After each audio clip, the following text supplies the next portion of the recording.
the fourth vlog, and this is my dog Shasta again, and here's a log, and here's the forest of North Idaho, and for anyone who's watching that's not my dad, Reynaldo Nava, there was no comments or anything in the videos, so we're just gonna go straight into the facts.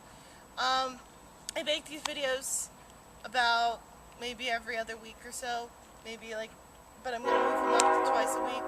That was a train. And I am making these videos because I want my dad, Reynaldo Nava, who's a surgeon who works at Baldwin Park Kaiser, just for a little bit of background on him, to financially back me in a home-based business. I have been asking for this for probably a couple months now. I recently started making the videos because he said he wanted to communicate more, and I found that this was a great way to do it. It's very open, it can be shared, anyone can see them, and I like that. I like that a lot. I really want transparency in our conversations, because in our past conversations they haven't been transparent. In my mind, he's pulled me around,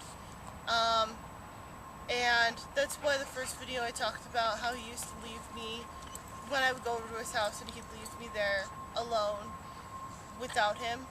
And I felt the same way. I felt that, the best way to do things was to torture his things, to beat up to throw his pills down the toilet, to do whatever it took to get out of there. Because I thought it was, neglect, it was child abuse. I didn't know at the time, but now I do, and I think it was pretty bad.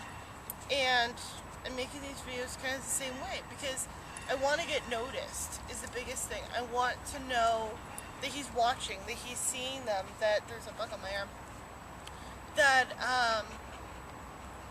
he is watching. So, to my dad, hi, how are you? Please, send me a video, send me a message, send me an email. I gave you my email. I got your text messages. I don't want to call you. I really don't. I don't think it works out to talk to you on the phone.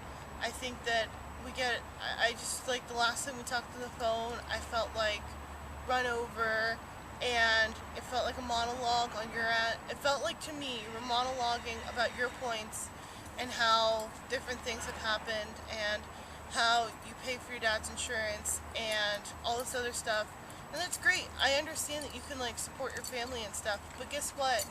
I actually technically am your family, and I would like your financial support right now. I would like to be treated as an adult by you, and to visit you in California and to talk about this in front of everyone. For all I care, we could rent a stage and we could talk about this in front of everyone and hash it out in front of millions of billions of people. We could broadcast it on YouTube for all I care. I want a home-based business. That's all I want. They just want your financial backing, saying that, look, I think my daughter did well. And that's what every parent wants, don't they? Every parent says, wow, my kid went to high school, got out of high school, now I'm going to send him to college. And they gloat about it. They love it. Some parents, love sending their kids to college. And I would hope that you feel the same way about helping me with a home-based business, of dog kenneling or pet sitting. And, and I feel like our conversations in the past haven't been very open or transparent or anything like that, and I want now to our conversations to be transparent. So please, send me a video or an email or something.